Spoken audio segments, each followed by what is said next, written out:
de animales de abasto. En este caso lo podemos dividir en tres grandes mataderos como tales, que serían aves, tal cual como se ve allí, pollos, gallinas, pavos, mataderos de grandes animales. En este caso hablamos de bovinos, y normalmente los mataderos que hacen matanza en grandes animales también hacen en pequeños rumiantes, ovejos, cabras y los mataderos de cerdo. ¿Cuál creen ustedes que es la importancia que tiene el médico veterinario en esta inspección anatomopatológica a nivel de matadero? Revisar la carne que se va a consumir posteriormente para evitar zoonosis. El principal objetivo que tiene el médico veterinario en esa inspección es asegurar de que esa carne está apta para el consumo humano y que no va a ocasionar enfermedades en la persona que la consume. Ese es el rol fundamental. Juegan un papel fundamental en la seguridad alimentaria porque son los responsables entonces de que esa carne, de que esa canal, están asegurando que esa canal va a estar apta para el consumo humano y que no va a traer ninguna consecuencia perjudicial en el individuo que la consume.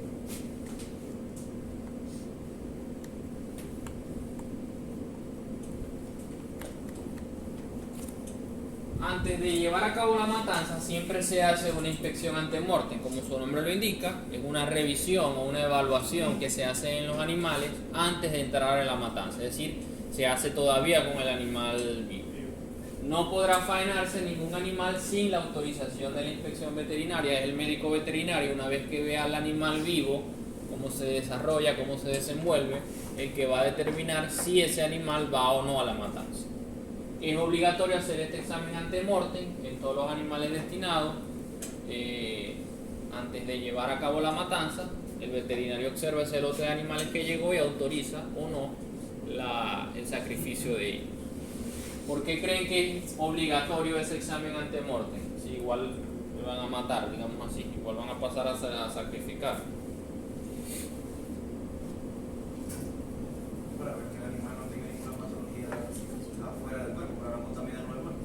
Básicamente es eso, tratar de no contaminar el resto de los animales o el resto de las canales que están dentro del matadero. Entonces el veterinario se va a asegurar que ese animal, por lo menos desde el punto de vista externo, está apto para llevar a cabo la matanza, para hacer el desolle del animal, y esto va a permitir entonces reducir por lo menos la probabilidad de que hayan diseminación de algunos microorganismos dentro del matadero, porque recuerden que ese examen ante mortem se hace con los animales en los corrales de espera. Todavía como tal no han ingresado a las instalaciones digamos la parte interna del matadero. La inspección del ganado en los corrales se realiza para apreciar claudicaciones, lesiones, secreciones por aberturas naturales, cualquier otro síntoma sospechoso.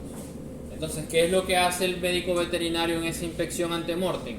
Evaluar al animal, cómo se desarrolla, cómo se desenvuelve, si hay claudicaciones, si presenta alguna lesión en piel, si hay secreciones nasales, por ejemplo, si el animal tiene diarrea, incluso su condición corporal, y determina entonces si está apto o no para llevar a cabo la matanza. Profe, disculpe, ¿qué es una claudicación? Una cojera. Los bovinos deberán permanecer en los corrales de descanso en un lapso mínimo de 6 horas y máximo 72 horas. Durante ese tiempo de espera de 6 o 72 horas, solamente se le debe suministrar agua, no se le debe suministrar alimento. En el caso de los bovinos, el tiempo de espera no debe ser de menos de 6 horas y no más de 24 horas, o sea, de 6 a 24 horas. ¿Por qué creen ustedes que primero, por qué esos animales deben tener ese tiempo de espera allí en el corral? ¿Por qué no llegan y de una vez se evalúan y se van a la matanza? Una cuarentena permanente. No, porque en teoría ya deberían venir ya debería venir con una cuarentena. Me imagino que es el tiempo que pueden identificar y analizar las heces, orinas. No, esto es en el... Ya cuando llegan al matadero, mínimo 6 horas, máximo 72. Básicamente es para que el animal se refresque. Muchas veces esos animales han recorrido distancias muy largas. Entonces requerimos que el animal llegue, se refresque y descanse para entonces pasar a la matanza. Ay, ¿para qué vamos a hacer que el animal se refresque y descanse si igualito lo vamos a matar? Porque eso afecta a animales estresados, afecta la calidad de la carne. Entonces buscamos que el animal esté tranquilo, refrescado, desestresado, para que eso se traduzca en una carne de mayor calidad.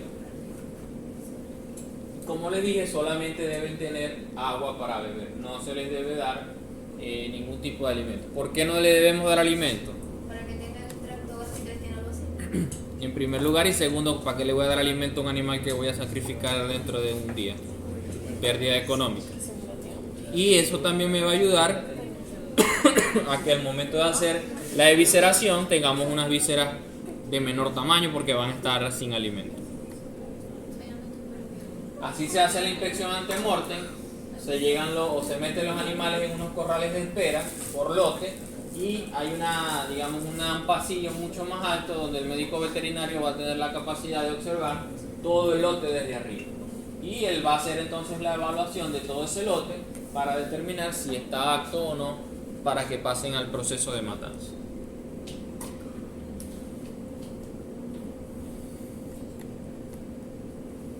Este es otro ejemplo de una inspección ante mortem, en este caso son en cerdos. De igual manera llegan esos animales, se colocan en unos corrales de espera para que se refresquen, tomen agua y eso baje los niveles de estrés.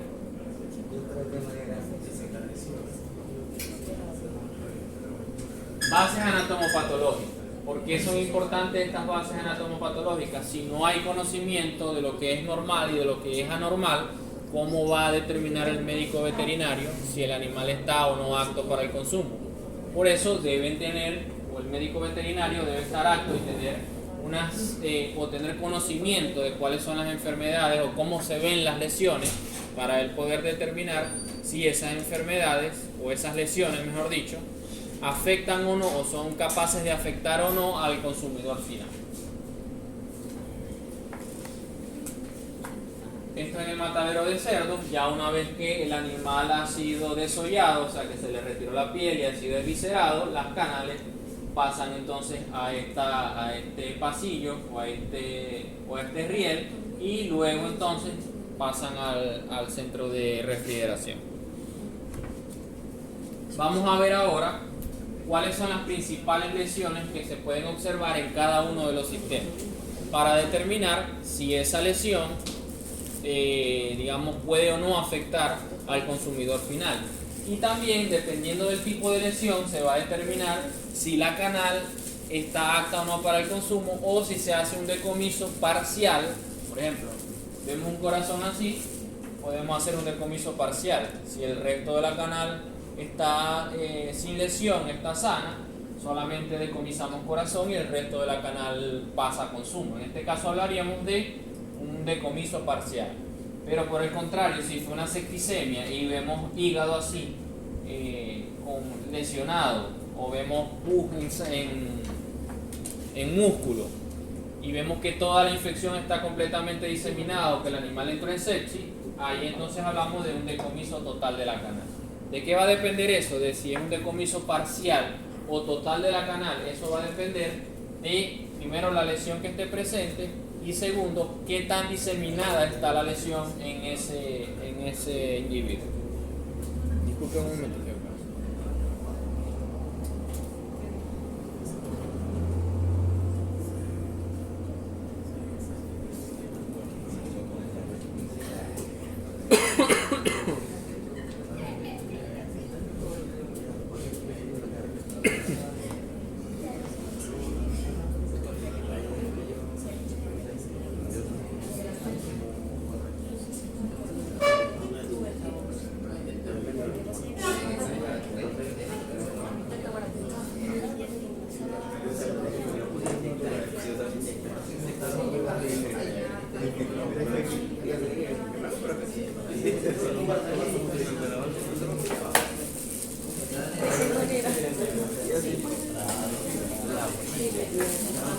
Bueno, comenzamos con sistema circulatorio. En este caso, la principal enfermedad o la principal lesión que va a estar presente o que vamos a encontrarnos es la pericarditis, como su nombre lo indica. ¿Qué es la pericarditis? Es la inflamación del pericardio, es uno de los hallazgos más comunes que se van a observar a nivel de matadero, a nivel de corazón, y consiste entonces en la inflamación del pericardio, que es esa membrana que recubre el corazón, y muchas veces esa inflamación genera adherencias entre el pericardio como tal y el corazón. Es decir, que nosotros podemos retirar normalmente, se retira fácilmente sin ninguna adherencia el pericardio. Cuando hablamos de la pericarditis, vemos que ese pericardio está adherido al corazón y es imposible retirarlo. Además que vamos a ver la presencia de una gran cantidad de exudado fibrinoso, que es todo esto que ustedes ven acá. Eso actúa como una malla que genera adherencia entre las estructuras. Principalmente se debe a infecciones sistémicas. Entonces, ¿qué debemos hacer en este caso? Evaluar el resto de la canal para ver si hacemos un decomiso parcial, es decir, solamente decomisamos corazón, o si hacemos un decomiso total, es decir, que decomisamos todo el animal. Pero eso va a depender de qué tan diseminada esté la infección. Fallo cardíaco congestivo puede ser agudo o crónico. Se provoca, en el caso del agudo, provoca muerte súbita. Estos son animales que vienen muy fatigados desde su traslado hasta el sitio donde llegan, y en algunas oportunidades esos animales mueren dentro del matadero, o simplemente al llegar el camión con los animales viene uno muerto. Eso, en ese caso hablamos de un fallo cardíaco de tipo agudo que provoca muerte súbita. Y les pregunto yo, ¿qué hacen o qué hacemos con esos animales que llegaron al matadero y murieron dentro del matadero, o que llegaron muertos en el camión? Determinar por qué murió. Se revisaría primero el corazón, así falla, pero se verifica el resto de la carne. Si está bien o no. Bueno, yo les voy a decir lo que se debe hacer y lo que se hace. Se tendría que descartar, pero no se descarta. No se va a descartar ese animal.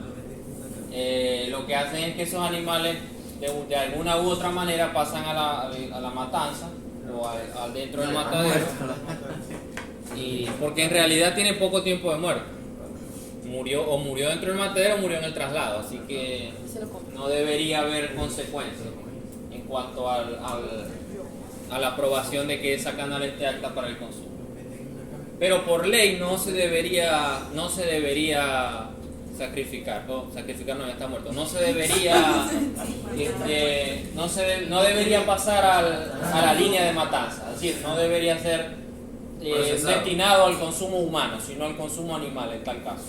Profe, y si la muerte, por ejemplo, vienen en la jaula ganadera con más animales y lo golpean y lo matan ahí, Pasa lo mismo. igual. Incluso a veces llegan animales fracturados perdón, y en teoría deberían ser los primeros animales que pasen a matarse. Eso básicamente es para reducir el estrés y el sufrimiento de los animales. Tiran a la jaula, están vivos pero no se pueden parar, y después que van todo el otro lo pagan por otra puerta. Exacto. Lo dejan de último, pero deberían ser los primeros. Pero igual, el animal está vivo en ese caso, así que ahí no hay problema. Básicamente se hace para evitar el sufrimiento y el estrés del animal. Entonces van a observar lesiones de golpes y eso. Sí, por todo lo que les pasó. Y ahí se evalúa qué vísceras están aptas o no para consumo. Procesos parasitarios, cisticercosis, giartiosis, sarcosporidiosis, donde vamos a observar la presencia de quistes distribuidos por todo el corazón. De igual manera evaluamos qué tan extensos están estos quistes, si solamente están a nivel de corazón o si se han extendido a otros órganos como el músculo. Dependiendo de esto se va a determinar si se hace un decomiso parcial, o sea, se decomisa el corazón, o se hace un decomiso total. Endocarditis. Estas endocarditis son infecciones bacterianas a nivel del endocardio, donde vamos a observar principalmente estas zonas que se ven por acá de color más blanquecino, corresponden a la formación de colonias bacterianas a nivel del endocardio. En este caso vamos a definir también, dependiendo de qué tan extendida esté esa infección bacteriana, si se hace un decomiso total o parcial. Si la lesión solamente está presente en corazón, pues se hace el decomiso del corazón solamente. Si ya se ha extendido y vemos que hay lesiones producto de esa septicemia en otros órganos, por ejemplo en hígado, que también es comúnmente observado, se decomisa el hígado, en riñones se decomisan los riñones, o si es en el caso de los músculos, si están o no afectados. Se me olvidaba decirles que todo animal debe ser exsanguinado. O sea, una vez que el animal llegue y es aturdido, inmediatamente debe ser exsanguinado. No podemos llevar el proceso de desolle, el proceso de visceración con un animal que no sea exsanguinado. ¿Por qué creen ustedes que deben exsanguinarse esos animales? Se coagula la sangre. ¿Y qué pasa que se coagule? No sale. ¿Qué pasa que no salga? Obstruye el proceso para ver, el proceso para examinar. Va a ser un peso adicional para el ¿Y qué pasa que hay un peso si eso tú no lo estás cargando vos, solo está cargando el... Para mancharse de sangre. ¿Ah? A la hora de examinar se va. Esa es la principal razón. La sangre constituye un caldo de cultivo y eso va a favorecer el desarrollo de enfermedades, no, ya está muerta, de infecciones, o va a favorecer el desarrollo de bacterias. Entonces eso va a disminuir la calidad microbiológica de la carne, esa sangre que esté presente allí. Esa es la principal razón por la que el animal debe ser exsanguinado. Y normalmente se hace la exsanguinación con el animal vivo, aturdido pero vivo, porque el corazón, necesitamos que ese corazón todavía esté latiendo para que al momento de hacer el corte a nivel yugular, la fuerza del corazón o el bombeo del corazón saque toda la sangre y el animal quede exsanguinado. Ya va, un momentico y me disculpo nuevamente, pero estaba esperando aquí un mensaje.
Listo, seguimos. Esas eran las dos principales lesiones que vamos a observar a nivel circulatorio, que serían entonces la pericarditis, sobre todo la pericarditis traumática y el fallo cardíaco. Pasamos con sistema respiratorio. De igual manera vamos a utilizar el mismo concepto que utilizamos con el sistema cardiovascular. Determinamos si la lesión que podamos observar en pulmones está o no extendida y dependiendo de eso vamos a decidir si se hace un decomiso parcial o si se hace un decomiso total. Las enfermedades más comunes a nivel de pulmones, por supuesto, va a ser la neumonía. Tenemos la bronconeumonía o neumonías fibrinosas, por ejemplo. Y son las principales enfermedades o lesiones, mejor dicho, que vamos a encontrarnos, sobre todo y es más común en cerdos. ¿Cuál es la conducta a seguir si vemos un pulmón así? Lo mismo, evaluamos, por supuesto, se hace un decomiso parcial independientemente del tipo de neumonía, este pulmón debe ser completamente descartado. Profesor Blanco, ¿qué tiene que...? ¿Acá? Blanco, no tengo blanco. ¿Esto? No, lo que estamos abajo parece como Aquí, ajá. esos son focos neumónicos, así se ve la neumonía. Y lo que ves arriba, que se ve como una malla, es fibrina. Eso se adhiere a la pared costal y te genera como si colocaras un chicle entre la costilla y el pulmón, y se va a quedar completamente adherido. Eso en caso de que el animal esté vivo es sumamente doloroso, muy muy doloroso. Incluso el animal a veces casi ni se mueve para no sentir el dolor. Es todo esto que ves aquí blanco y se ve aquí también. Eso es fibrina y está presente en casos de inflamación. Entonces les decía, en este caso por supuesto vamos a hacer el descarte del pulmón. ¿Y qué hacemos con el resto de la canal? Evaluamos qué tan extendida está esta infección y vamos a determinar si se hace un decomiso parcial o si se hace un decomiso total. Normalmente lo normal es un decomiso parcial, se decomisa solamente el pulmón. En el caso de la pleura suele acompañarse cuando hay procesos inflamatorios a nivel de pulmón. Esto suele acompañarse de un exudado fibrinoso o purulento, que es el exudado que veíamos en la foto anterior. Este exudado que ustedes ven acá. Enfisemas, en el caso de la pleura, son los hallazgos más frecuentes sin mayores consecuencias. ¿Qué es un enfisema? Esto que ustedes ven acá, que se ve como unas raíces, a este nivel, a este nivel, a este nivel, acá, acá, acá. ¿Y qué es un enfisema? ¿Saben lo que es un enfisema? El enfisema, ¿saben lo que es el alveolo, no? Que es la estructura funcional del pulmón. Dentro de ese alveolo hay aire, donde ocurre normalmente el intercambio gaseoso. Cuando esos alveolos se rompen, ese aire sale fuera del alveolo y obviamente desde el punto de vista macro lo que vamos a ver es esto, que el pulmón se llena de aire fuera del alveolo y comienza a crecer y a crecer y a crecer. Eso es un enfisema, tal cual como lo ustedes ven aquí, como lo ven aquí. En este caso no hay ninguna, digamos, causa para hacer el descarte del pulmón, el descarte del pulmón, pero sí se descarta simplemente por el aspecto que tiene, porque es un aspecto, no es un aspecto que se vea, digamos, muy bien.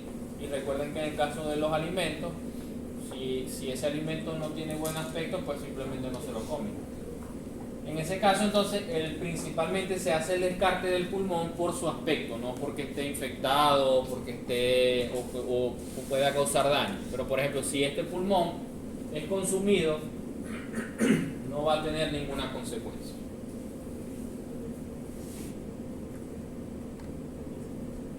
Acá también vemos esta zona que se ve aquí, un color más oscuro, un foco neumónico.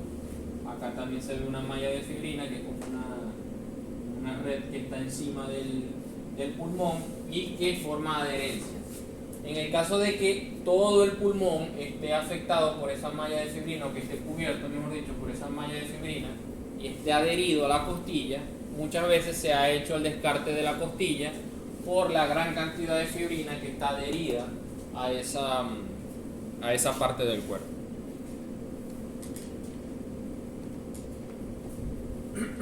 Estas son las lesiones que básicamente se ven en animales que son sometidos a electricidad antes de llevar a cabo la exsanguinación. La aplicación de la electricidad genera estas lesiones en pulmón. ¿Cómo se llaman estas lesiones?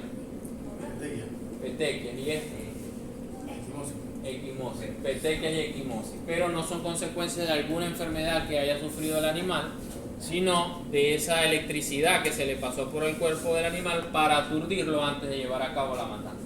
Pasa lo mismo que con el enfisema.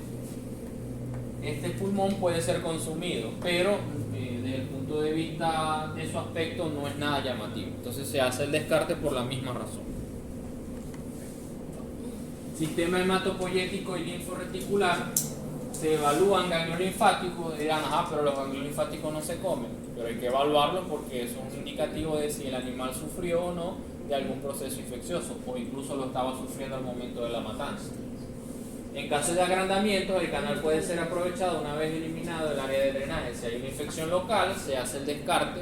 Por ejemplo, encontramos un ganglio y ese ganglio está aumentado de tamaño. Nosotros evaluamos el área vecina o regional de ese ganglio para determinar si se hace un descarte parcial de esa zona o si por el contrario toda la infección estaba diseminada por la canal y hacemos un descarte total.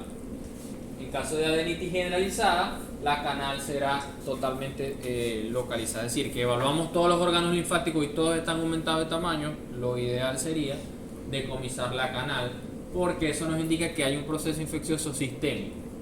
Y además de eso, puede ser que la candela mata todo, es verdad, pero la calidad microbiológica de esa carne va a ser muy baja, entonces lo más probable es que se descomponga muy rápido porque está completamente contaminado.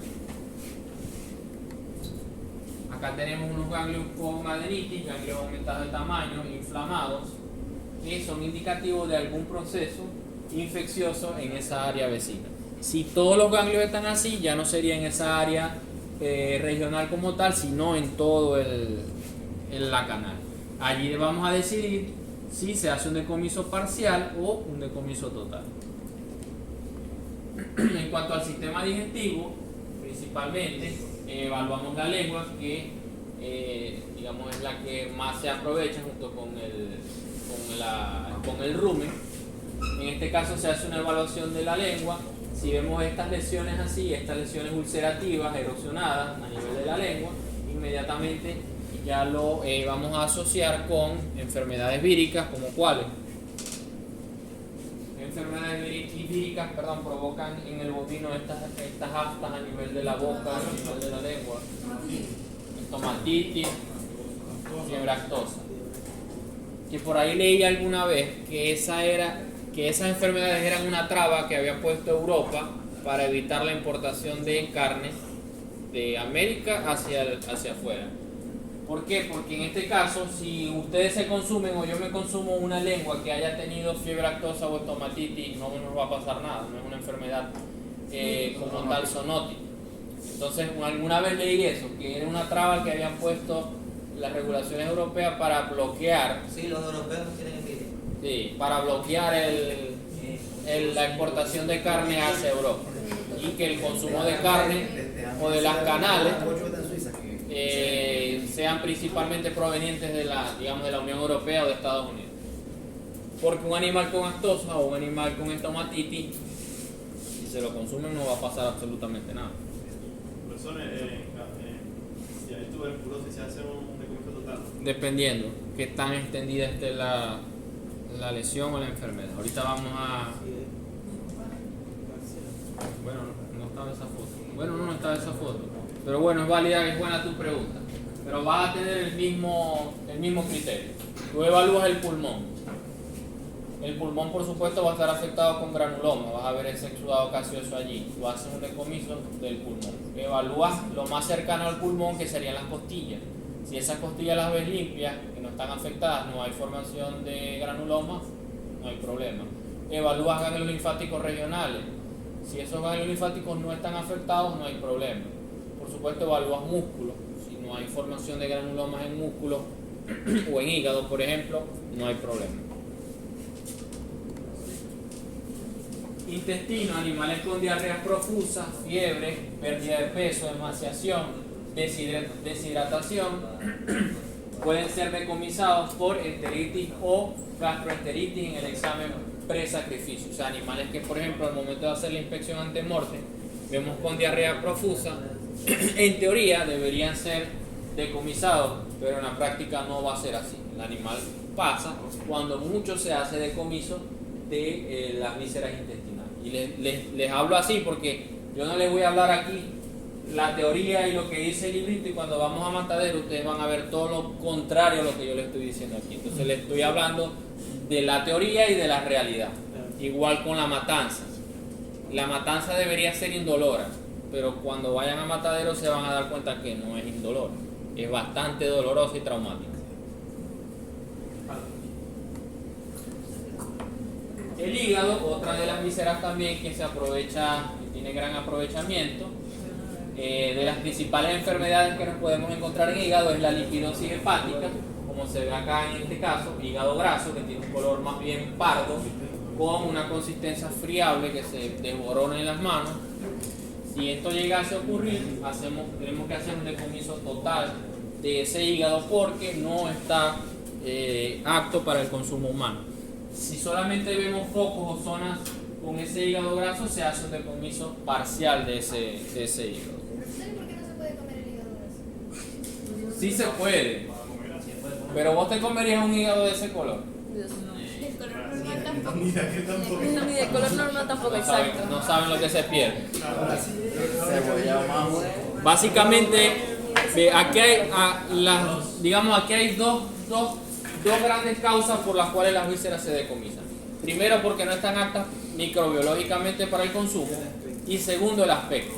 Puede estar alta, puede tener una buena calidad microbiológica, pero si tiene un mal aspecto, no se va a vender. Así esté muy sana, muy limpia.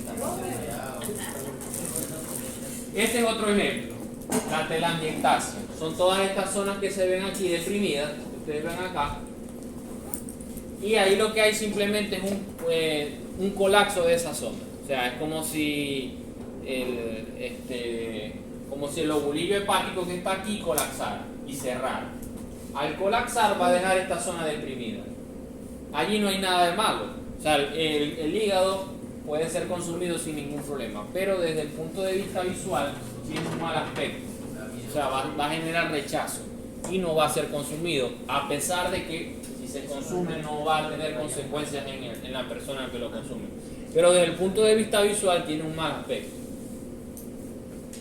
¿Qué hacemos con esas vísceras que tienen mal aspecto? Se destinan a consumo animal. En caso de fibrosis o hiperplasia nodular, donde el hígado comienza a ser invadido por tejido fibroso y a reducir su tamaño, se hace un decomiso parcial solamente de la víscera, o sea, solamente del hígado. En caso de hepatitis bacteriana, fíjense toda esta gran cantidad de accesos que están distribuidas, que parecen un chocolate de Pero no me cri-cri. compare, por favor. Cuando se coma un cri-cri se acuerdan de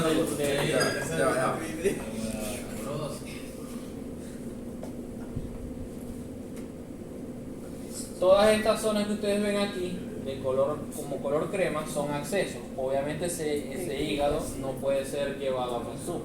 ¿Qué vamos a determinar si el decomiso se hace parcial o se hace total? ¿Cómo vamos a saber si es total o parcial? Evaluando el resto de las vísceras. Si no hay afectación en los músculos o en riñones, por ejemplo, no vemos lesiones, no vemos acceso en el resto de los órganos, decomisamos el hígado y el resto de la canal pasa a consumo. En casos de fasciola hepática, también. Básicamente se hace un decomiso parcial, se decomisa solamente el hígado, donde vamos a ver la presencia de una gran cantidad de parásitos. En el caso del peritoneo, se hace un decomiso parcial o total también, dependiendo de qué tan extendida esté esta infección.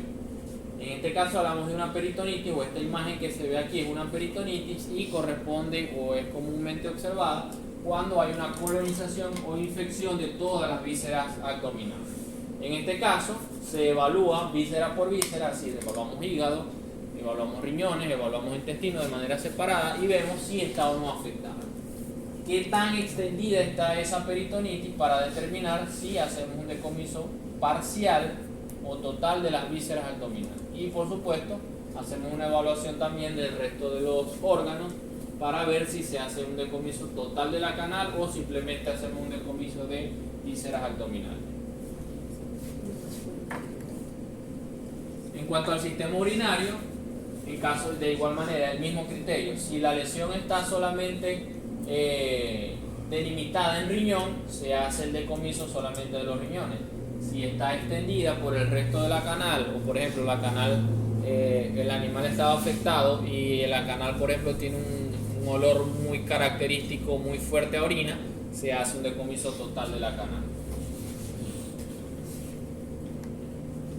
Quistes renales, que son estos que ven acá, normalmente estos quistes pueden ser de dos tipos, pueden ser congénitos, o sea que el animal nace con esos quistes, o pueden ser productos de algunas bacterias como la leptospira.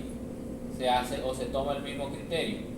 Si solamente vemos los quistes en el riñón, hacemos el decomiso del riñón o de los riñones. Si está afectado uno, podemos hacer el decomiso de uno. Si están afectados ambos, hacemos el decomiso de ambos.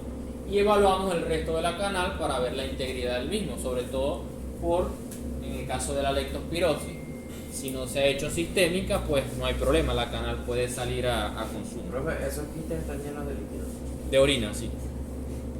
Es muy común verlos allá en Matadero. Si logramos ir a Matadero, casi siempre los vemos. Cuando tú cortas allí, lo que sale es orina.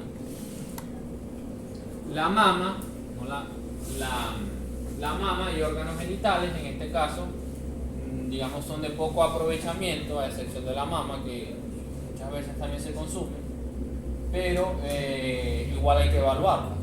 En el caso de la mama, si hay evidencia de afectación sistémica, es decir, mastitis que se hace sistémica, primero vemos la mastitis y evaluamos igualmente el resto de órganos para ver si se hace un decomiso parcial, es decir, solo de la mama, o se hace un decomiso total. En el caso del útero, la misma conducta, evaluamos si hay o no alguna afección a nivel uterina, sobre todo endometritis. Esas endometritis muchas veces, cuando son maltratadas, se pueden hacer sistémicas, pueden derivar en una sepsis. Vamos a hacer la misma evaluación, evaluamos útero, determinamos si esa lesión o esa endometritis solamente está confinada al útero, se hace un decomiso del órgano genital y evaluamos el resto de la canal para ver si esa endometritis no se hizo sistémica. Y el sistema más importante, que es el de mayor aprovechamiento, es el sistema músculo-esquelético. En este caso se evalúa la integridad del músculo, se evalúa la cantidad de músculo, el aspecto del músculo, el color del músculo, si existe o no la presencia de quistes parasitarios en él, si hay, por ejemplo, algún exudado, como por ejemplo el pus, enfermedades nutricionales como el músculo blanco, que lo veían en... Eso no es de Schenker. Sí, en este caso se da principalmente por deficiencias de vitamina E y selenio, comúnmente observada también en cerdos, miositis infecciosa, sobre todo por Clostridium. Si es este caso, una infección por Clostridium, se debería hacer un decomiso total de la canal. Porque recuerden que, o recuerden no, si no sabían, el Clostridium tiene la capacidad de formar esporas y esas esporas son altamente resistentes al calor. Entonces, así cocines la carne, ese Clostridium va a estar esporulado y va a tener la capacidad de sobrevivir. Una vez que es consumido, que ya ingrese al huésped o al individuo, va a tener la capacidad de volver a su forma vegetativa y provocar infección. Infecciones parasitarias, triquinosis, cisticercosis, también se evalúa si no hay presencia de esos quistes a nivel del músculo, o lesiones causadas directa o indirectamente por un trauma. Si el animal en vida sufrió un trauma, recuerden que ese trauma va a provocar ruptura de vasos sanguíneos, y esa ruptura de vasos sanguíneos va a provocar que toda esa área se llene de sangre, se vea hemorrágica, y como les dije, toda esa sangre va a hacer un caldo de cultivo para el crecimiento bacteriano. Si esto ocurriese, lo que se hace es un decomiso parcial del tejido muscular de esa área que se llenó de sangre, de esa área que estaba hemorrágica, y el resto de la canal pasa a consumo. Músculo blanco, todas estas zonas que ustedes ven blanquecinas aquí, y pasa lo mismo. Ese músculo perfectamente puede ser consumido, no va a haber ningún problema, pero uno no se va a querer comer un corte de carne que tenga ese color. Miositis bacteriana, en este caso la enfermedad de la pierna negra por Clostridium. Si vemos esto, hay que hacer un decomiso total de la canal, porque esas enfermedades causadas por Clostridium, como les decía, son altamente resistentes, el Clostridium es altamente resistente a las condiciones externas, al esporularse, y puede sobrevivir incluso al calor. Cisticercosis, todos estos granitos de arroz que ustedes ven aquí, son correspondientes a la formación de quistes parasitarios. Se evalúa de igual manera toda la canal para ver qué tan extendida está esa parasitosis. Contusión muscular, esto fue un animal que al momento de pasar por la manga le cayó el portón aquí encima y le generó esta contusión, esta hemorragia a este nivel. Como les decía, ya hay sangre atrapada, esa sangre va a actuar como caldo de cultivo ¿Qué se hace en este caso? Se hace un decomiso parcial, se decomisa solamente la región afectada. Lesiones traumáticas, fracturas. Esto se va principalmente a observar en la inspección ante-mortem, cuando vemos una deformación en los animales, por ejemplo, animales que están claudicando o animales que están deformados, que tienen algún miembro que se vea deformado, que están, muchas veces las columnas se ven como desviadas, hundimiento del miembro lesionado, alteraciones vasculares superficiales, difusión más o menos extensa de la sangre derramada, también va a depender de eso, porque muchas veces cuando hay fracturas, esos fragmentos de huesos rompen el tejido y ese tejido se llena de sangre, y pasa lo mismo, al llenarse de sangre baja la calidad microbiológica de la carne y debería de hacer un decomiso de esa región o de esa zona.